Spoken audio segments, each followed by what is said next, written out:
love the June meeting because it's always full of such warm fuzzies and good feeling, and I love giving the awards and things like that, so it was a wonderful time. And now we're up to our consent grouping. So back to regular business here. Out of our consent grouping, is there anything anyone wishes to pull out for separate consideration tonight? All right, then can I please have a motion to approve consent grouping items VA1 through VD5? So moved. And a second, thank you. All right, we were going to move into our curriculum report with Holly DeBoer. All right. Well, our curriculum meeting on Wednesday was very brief. Scott Hay provided updates regarding the Sex Advisory Board, noting that Michigan Department of Education had not made any changes to the standards, so consequently, the administration currently has no recommendations to the board. And then we were presented with the annual renewal of the Everyday Math workbooks by McGraw-Hill. This program has been used, I guess, at Forest Hill since the 90s. And the last renewal occurred during COVID, which included a promotion of buy two, get the third year free.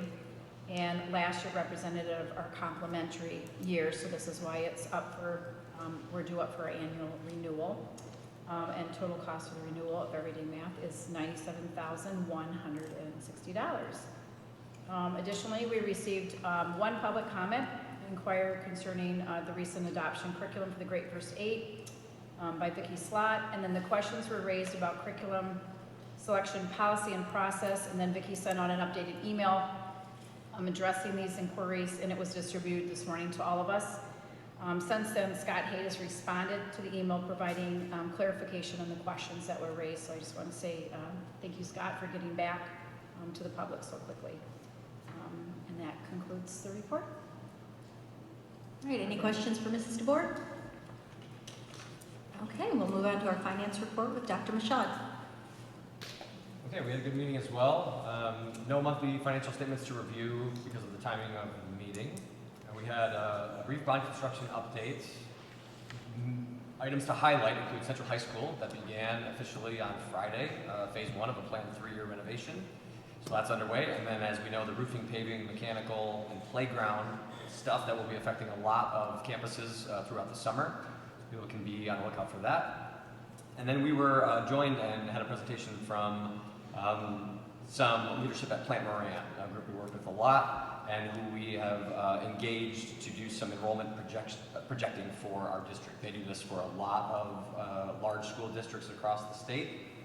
And I'll share just a couple of highlights of that information. They collected a lot of data for us, but some of the summative pieces. One that struck me, since 2009, 80% of traditional school districts in Michigan have experienced declines in enrollment, and that's really for two major reasons that are not unfamiliar to us on the board. First one is the number of kids in Michigan is shrinking. Specific to Forest Hills, within the Forest Hills boundaries, there's just over 19,000 households.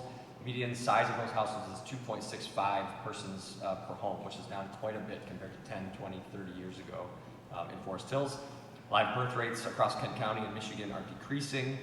By their count within Forest Hills boundaries when it comes to classes coming in, because that's largely what accounts for the disparity in our enrollment every year, is that the senior class that's leaving is much bigger than the kindergarten class that's coming in.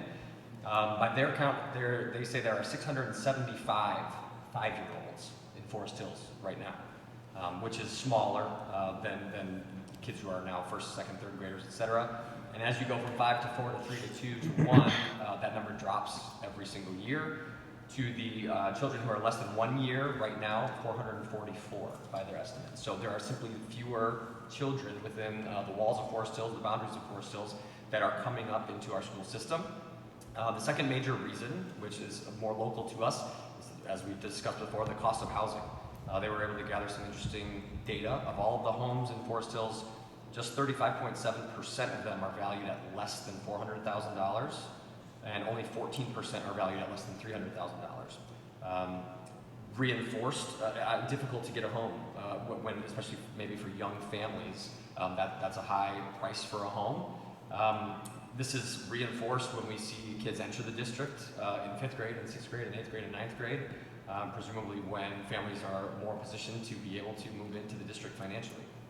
Also reinforced that we had a record number of applicants to our school of choice program this year. There are many kids and families around Forest Hills who desire a Forest Hills education that simply don't live in the district, can't afford in most cases to live in the district. But we still educate the vast majority of kids in Forest Hills. So the projections that they put together, sort of in sum, over the next 5 years, they anticipate our school-aged children locally to decrease by another 11%. So from the 8,900 or so students that we have this year, 2029's projection in their minds is closer to 8,200. Worth noting, the rate of our decline locally is much smaller than the projected decline in other districts around us, even in Kent County, some of whom are projecting contractions of upwards of 20% over the next 5 years. So the summary of the data is not really new. It's keeping in line with trends that we have been talking about for a couple of years. The superintendent's well aware, the administration is well aware, and there's conversations going all the time about short-term, medium-term, long-term strategies to make sure Forest Hills continues to be a place that delivers top-tier education and serves our community well.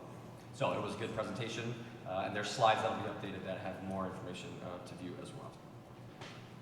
Which takes us to our action items. The first of which was the math workbook, excuse me, that Mrs. DeBoer mentioned.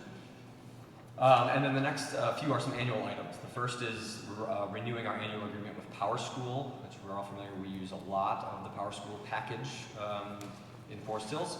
The cost for that is amount not to exceed $195,120 from the general fund.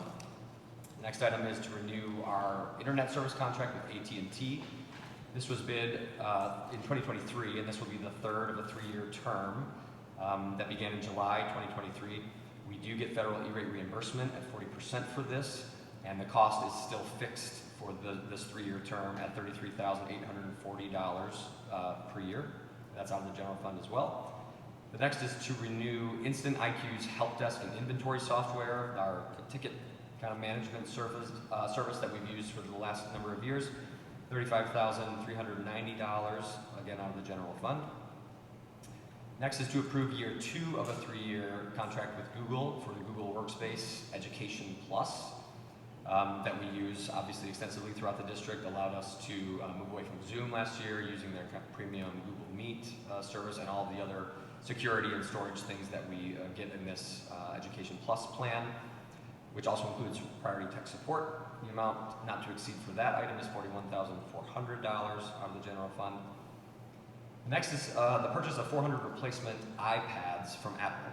Our technology department keeps great records of device inventory and life cycles, and that's what is happening with these 400 devices that are used largely by student services and that make up the carts that get shared in each of the elementary schools.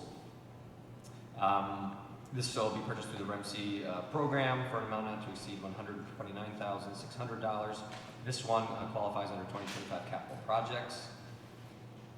And our final request is to purchase a new lift for the operations department.